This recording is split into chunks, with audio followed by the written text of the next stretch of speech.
I have friends, advisors, and business associates who say I should not tell you this. But this information is important, and I think you should know it. So in school today, we're focused on a thing called SAT. Depending on how well you do with SAT, the next thing they focus on is professional aptitude testing, whether you should be a doctor, a lawyer, a secretary, or whatever. It's your professional training. But what school fails to focus on or train people on is a thing what I call financial intelligence. We never discuss the subject of money in schools. So what do I mean by financial intelligence? Well, if we gave $10,000 to 100 people, 80 of them, or 80%, would have nothing left at the end of a year. 16% with the same $10,000 might have $10,050, what you would get by putting it in a bank.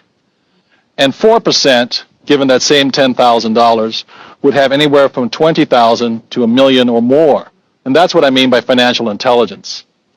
So when we go to school, we learn to read these things, but we never learn to read these, financial statements or annual reports. We never learn financial literacy in school. When I studied accounting in school, it was possibly the single most boring subject I ever studied. So I had to create a system that was easy enough for me to understand. So these are the basic forms necessary for financial intelligence. One is called an income statement because it has an income and expense, also called a profit and loss statement. There is also a balance sheet, and the balance sheet has assets and liabilities. And these are the very basics for financial literacy or financial intelligence. I soon realized the main cause of financial struggle was due to confusion between the definitions of an asset and a liability. I looked in the dictionary at the definitions of assets or liability, and I got very confused, so I made up my own.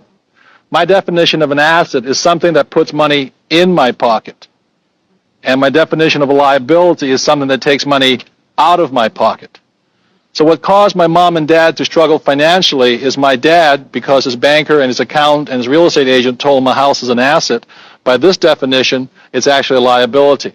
And if these definitions are still too confusing, I simplify it even further.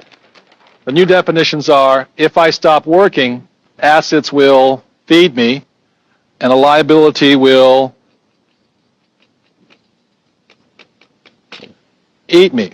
So the most important thing about being financially literate is understanding a thing called cash flow. I can tell the difference between a poor person and a middle-class person by simply looking at their income statements and balance sheets and figuring out which direction the cash is flowing. So I will show you the cash flow pattern of a poor person. Generally, a poor person, all they have is a job. The income